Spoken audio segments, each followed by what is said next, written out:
राधे राधे जी। राधे राधे राधे। आज जिस स्थान पे हम आए हैं, ये ऐसा स्थान जहाँ स्वयं कृष्ण भगवान ने चरण दबाए हैं, पैर दबाए हैं। और किसके दबाए हैं? श्रीमती राधा रानी जी। जब रास करते करते राधा रानी जी यहाँ थक गई हैं वृंदावन में, तो कृष्ण भगवान ने राधा रानी जी के चरण सेवा करी। कृष्ण भगवान ने सेवा करी है, इसलिए इस प्लेस को सेवा कुंज भी बोलते हैं।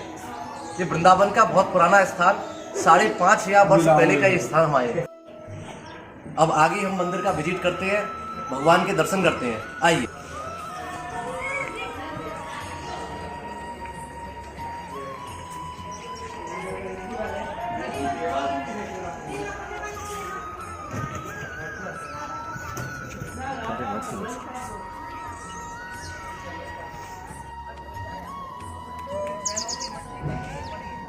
ये हम भगवान के रास मंडल पर आ गए हैं।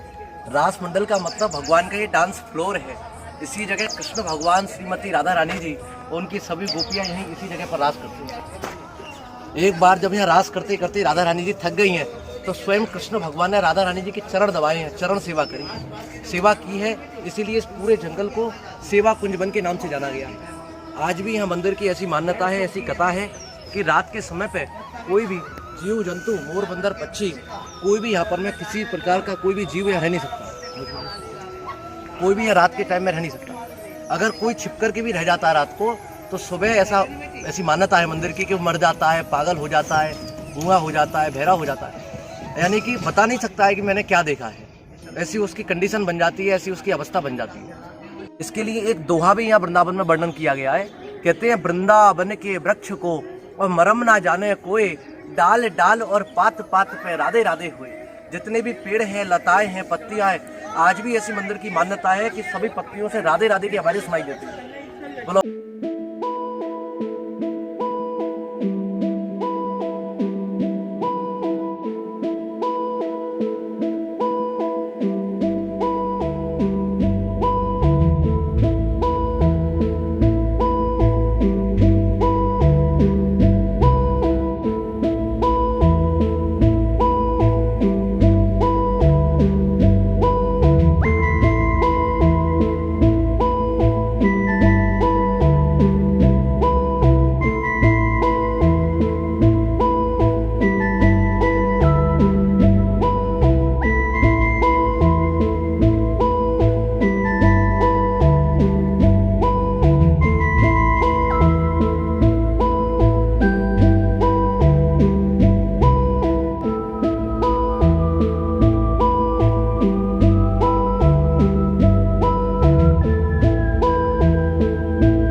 या मंदिर के अंदर में भी सेम ऐसी ही कंडीशन है। पहले जब यहाँ लोग आते थे, टूरिस्ट आते थे, तो क्या होता था कि वो उनका पर्स है या मोबाइल है, उनको छीन करके बंदर या जंगलों के नीचे घुस जाते थे, पेड़ों के अंदर चले जाते थे।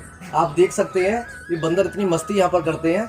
इनको इन्हीं के वजह से करोड़ों रुपए ये जालों में खर्च हो जाते हैं वृंदावन के अंदर।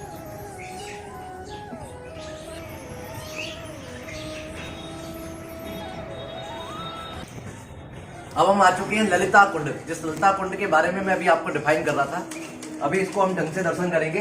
ये ललिता कुंड, ललिता और विशाखा राधा रानी जी की दो सहेली हैं, जो बेस्ट फ्रेंड है राधा रानी जी की।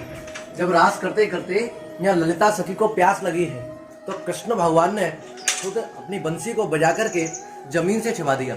जब जमीन से टच किया है तो ऐसा मानते हैं कि जमीन के अंदर से यहाँ यमुना जी प्रकट हो गई हैं, पानी आना चालू हो गया। ललिता सखी ने, सभी गोपियों ने अपनी यहाँ पानी की प्यास बुझाई, तब से इस कुंड को ललिता कुंड के नाम से जानते हैं। इस कुंड के लिए एक दोहा भी यहाँ लिखा हुआ है, कहते हैं जो चाहत विश्राम रज माथे परियो धूर और आचमन ललिता कुंड करत अपराध है जा सब दूर। ऐसा मानते हैं कि आज भी इस कुंड के पानी से जो भी आचमन कर लेते हैं, उनके जितने भी अपराध होते हैं सब खत्म हो जाते हैं। ऐसी इस कुंड की मान्यता मानी गई है।